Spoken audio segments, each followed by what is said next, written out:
Et nous sommes de retour au plateau pour la dernière partie de cette émission. Nous abordons notre quatrième sujet. Nous parlons à présent du Togo. Faure Gnassingbé, président du Conseil. Jean-Lucien Sanvi de Tové, président de la République. Les deux institutions phares de la Ve République ont été installées ce samedi au Togo. Faure Gnassingbé a été désigné président du Conseil selon le protocole, puisque c'est lui, le président du parti majoritaire à l'Assemblée. Sanvi de Tové, de son côté, a été élu par le Parlement le même samedi en tant que président de la République. Les deux ont prêté serment. Nous revenons sur les événements de ce samedi avec nos invités pour leurs analyses. Comme vous le savez, pour le quatrième sujet, la parole est à qui veut la prendre en premier. Chers invités, à vous la parole. Oui, le samedi 3 mai, on a vécu une journée assez mouvementée, où le président du Conseil a été désigné et le président de la République aussi a été élu par le Congrès. Et c'était prévisible pour M. Faure Gnassingbé, qui est le chef du parti majoritaire quand même à l'Assemblée nationale. Du coup, d'office, il devient le président du Conseil. Et personne ne voyait véritablement M. Jean-Lucien Sanvi de Tové devenu président de la République. Et patatras, c'est lui qui a été élu. C'était d'ailleurs la seule candidature qui a été présentée. Je m'attendais beaucoup plus à plusieurs candidatures, que les députés aient beaucoup plus de choix. Monsieur Sanvi de Tové, bon, on connaît tous sa biographie, ce qu'il a été pour ce pays, ce qu'il a fait. Et il a fait la prison, il a été dans l'opposition, il a été ministre dans ce pays et autres. Bon, par après, il a quand même dissous son parti politique avec monsieur Francis Ekon. Et c'était rallié au CPP du regretté Edem Kodjo. Et depuis lors, il est resté membre de ce parti politique-là parce que j'ai eu à écouter quand même l'actuel président du parti CPP, M. Adrien Beleki, qui a signifié que M. Jean-Lucien Sanvi de Tové est toujours militant et membre actif du CPP. Donc, depuis lors, même si compte tenu de l'âge peut-être, il ne se faisait plus voir sur la scène politique, il est quand même resté dans son arène politique qu'est la convergence patriotique, ou bien je ne sais pas trop. Donc, moi, ce que j'aimerais dire par rapport à tout cela, c'est que bon, c'est ce qui a été prévu par la nouvelle constitution, à son article 95, qui dit que les institutions prévues par la présente constitution doivent être installées dans un délai n'excédant pas 12 mois. Et on a vu, c'est vrai, on va revenir beaucoup plus sur certains aspects, et on a vu lors de cette prestation de serment-là que, bon, aujourd'hui, en dehors du Sénat, de l'Assemblée nationale, on a aujourd'hui le président du Conseil et le président de la République. Maintenant, la question qui se pose est de savoir que fait-on des autres institutions?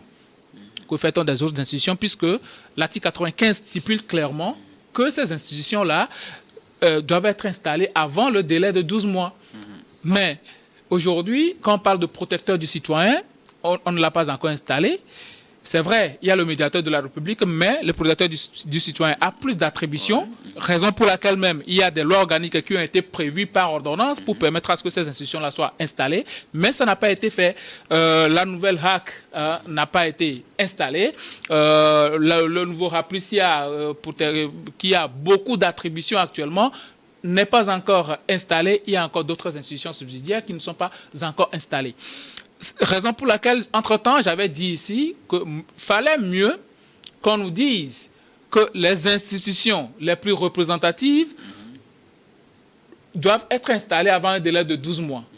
Puisqu'aujourd'hui, il faut cesser les sièges et autres là pour les autres institutions. Donc tout ça, c'est un peu du méli-mélo. Je ne sais pas s'il y aura une retouche par rapport à cet article 95 là de la nouvelle constitution. Puisque si on n'arrive pas à installer les autres institutions qui vont animer quand même cette 5e République, alors là, on commencera déjà par violer la nouvelle constitution qu'on s'est donnée. Au-delà de la prestation de serment du président du Conseil et du PR, Mais moi, je me suis posé beaucoup de questions. On prête serment à Lomé, et puis il y a des manifestations dans d'autres contrées du pays. Il y a eu des fêtes, ce que moi je n'ai pas véritablement compris, parce qu'il y a des tampoles qui ont été compris. S'il y avait une liesse populaire décidée par les populations eux-mêmes pour rentrer dans la rue et fêter, il n'y a pas de problème.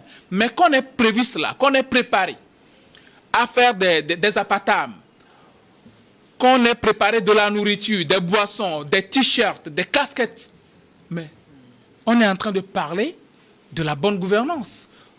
Et non au gaspillage, ça veut dire même que le train de vie même de l'État sera réduit peut-être.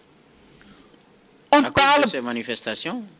Comment? À cause de ces manifestations. Mais c'est de l'argent qui a été gaspillé. Pas des fonds publics ou bien des fonds privés? Je ne sais pas. Voilà. Que ce soit des fonds privés ou des fonds donc, publics, mais non, que ce soit des fonds privés ou bien des fonds publics, reconnaissons que c'est de l'argent qui a été gaspillé parce que des t-shirts, c'est pas à 0 francs. Les casquettes, c'est pas à 0 francs. Les nourritures, c'est pas à 0 francs. Les apatames, c'est pas à 0 francs. Ça finance les prestataires, ça fait non, à un moment donné, moi, je me suis posé des questions. Mais on est en train... Monsieur Faure Gnassingbé a toujours prêté serment.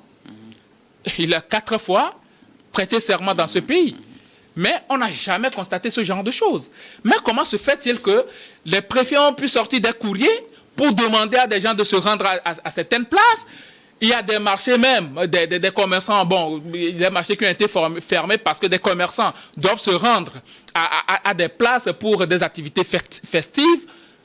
Moi, je me suis posé plusieurs questions. Et je suis sûr que le président du conseil n'a pas demandé tout ça.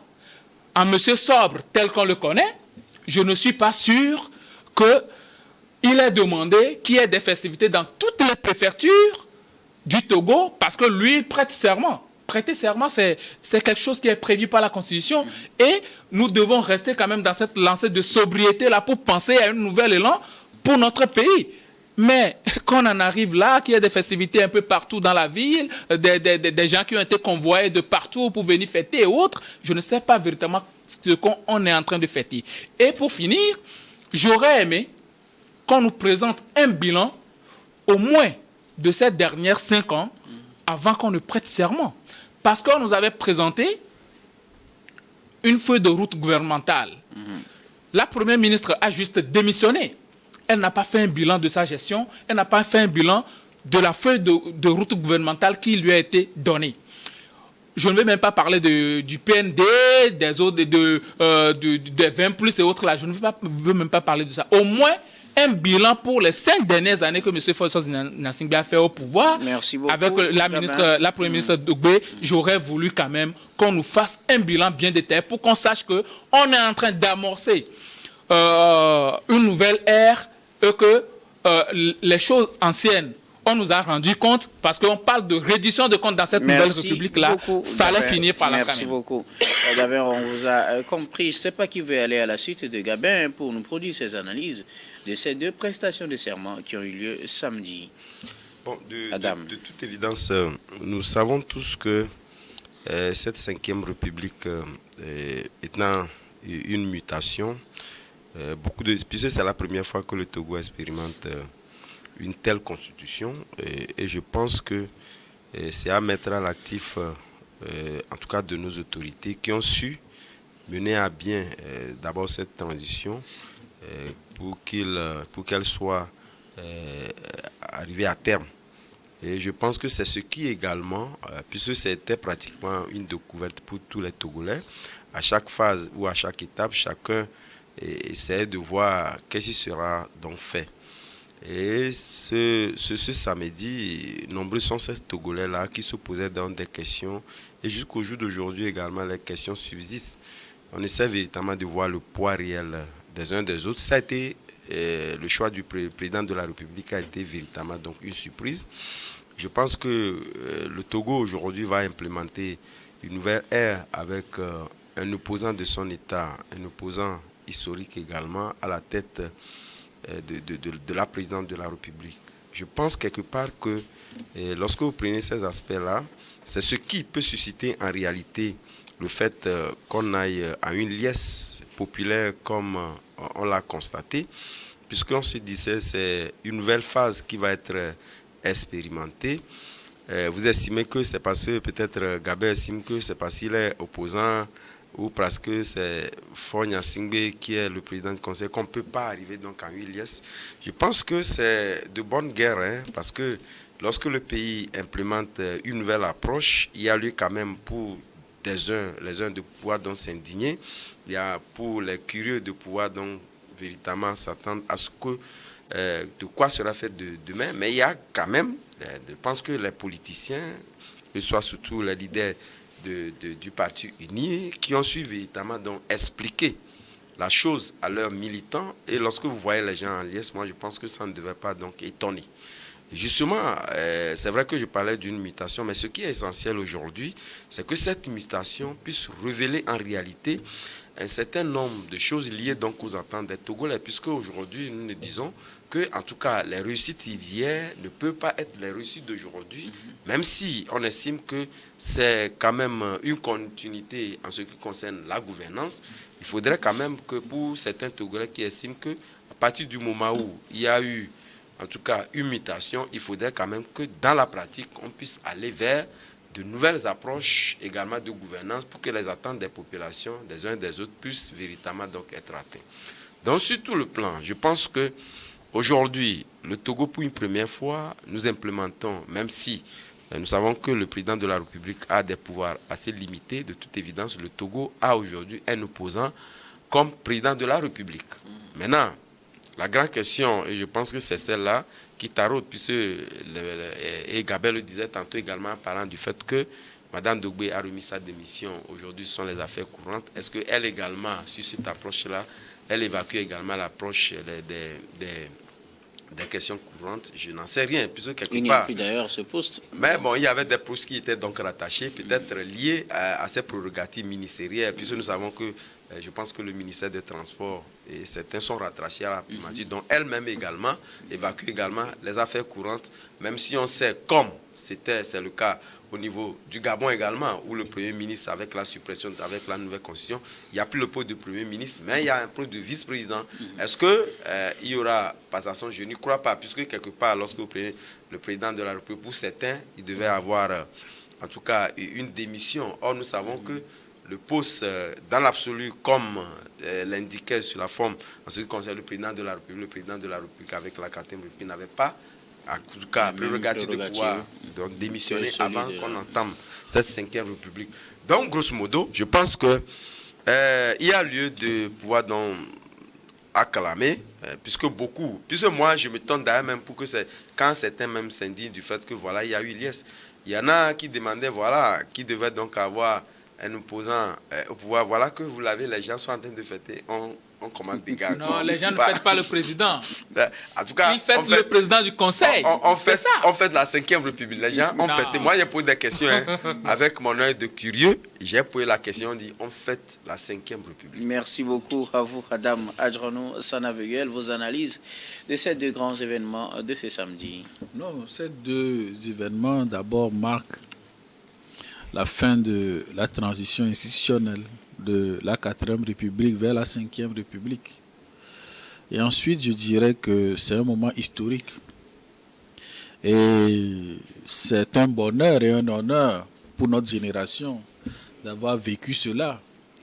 Et donc, on ne peut que remercier les initiateurs de ce projet qui n'ont pas attendu que l'on s'enlise, que le Togo s'enlise dans des crises à répétition pour trouver un système propre au Togo qui s'adapte, n'est-ce pas, à nos deux réalités. Et je pense aujourd'hui que cela fait honneur à la République togolaise, que le président de la République soit issu des rangs de l'opposition. Et donc, on estime que c'est finalement un poste dépouillé de toute sa substance et donc ça n'a plus vraiment sa valeur. Ça n'engage que ceux qui le disent. Moi, je me réfère à la Constitution. Et justement, nouvelle Constitution. Vous savez que le président de la République, dans la 4e République, n'a pas... Les prérogatives du président de la République dans la 4e République ne sont pas les mêmes que celui du président de la République dans la 5e République. Je vais continuer, sinon vous m'aurez compris. Donc je disais que je n'ai pas cette lecture pour la plus simple raison que ceux qui ont pris, ou bien ceux qui n'ont pas fait preuve de paresse intellectuelle, ont su constater comme moi que dans la Constitution, le président de la République est le chef de l'État. Je pense que c'est l'article 40 de la Constitution. C'est-à-dire, prérogative ou pas, la Constitution fait de lui le chef de l'État. Et je pense que... Non, c'est-à-dire quand on dit que c'est le chef de l'État, ça a tout son sens. Les gens peuvent s'amuser à énumérer ses attributions. Ben moi, je retiens qu'il est le chef de l'État. Et ça veut dire... C'est suffisant. Moi, je dis tout simplement que ça veut dire beaucoup de choses. Il est le chef de l'État. Le chef de l'État, l'article 40 fait du président de la République le chef de l'État. Que les gens s'amusent à aller dans le sens qu'ils veulent. Moi, j'ai ma compréhension, eux aussi, ils ont leur. Donc, moi, je disais que c'est un moment historique où les Togolais ont l'opportunité de travailler, d'œuvrer pour des lendemains meilleurs. C'est vrai qu'il y a une feuille de route en cours gouvernementale, mais je peux aussi dire avec précision que la feuille de route, elle est de 2020 à 2025. Nous sommes en avril. 2025 finira le 31 décembre 2025. On a tout le temps pour présenter un bilan. Et enfin, je dirais que, mais c'est un usage lorsque on élit un président de la République, on élit plutôt quelqu'un qui prend la tête d'une institution, qu'au moins qu'au QG de sa formation politique, il doit avoir des réjouissances. On a appelé les citoyens dans tout le pays. On a installé des écrans de rediffusion des événements marquant la journée. Des gens ont attendu pour suivre en direct la prestation de serment, la désignation du président du conseil. Ils sont restés sous peut-être le soleil jusqu'à la prestation de serment du président de la République. Ne fallait-il pas qu'on prévoie qu'il se désaltère un peu? Ne fallait-il pas qu'on prévoie au moins qu'il puisse prendre quelque chose pour leur donner de l'énergie pour tenir? Donc je pense que on a beaucoup de raisons de penser que le Togo a de meilleurs jours devant lui. Et félicitations au président du Conseil, félicitations au président de la République. Et que vive le Togo et que vive la 5e République. Merci beaucoup. Alors, je ne sais pas si quelqu'un a encore quelque chose à ajouter. Oui, j'ai à dire. Rapidement. Bon, l'article 40 le dit in extenso. Le président de la République est le chef de l'État. Il est le symbole de l'unité nationale. Ça s'arrête là. Mais quand on parle d'alternance, je vais le répéter. Pour vous, il n'y a pas d'alternance? Il n'y a pas d'alternance. Ce ne sont pas les mêmes choses.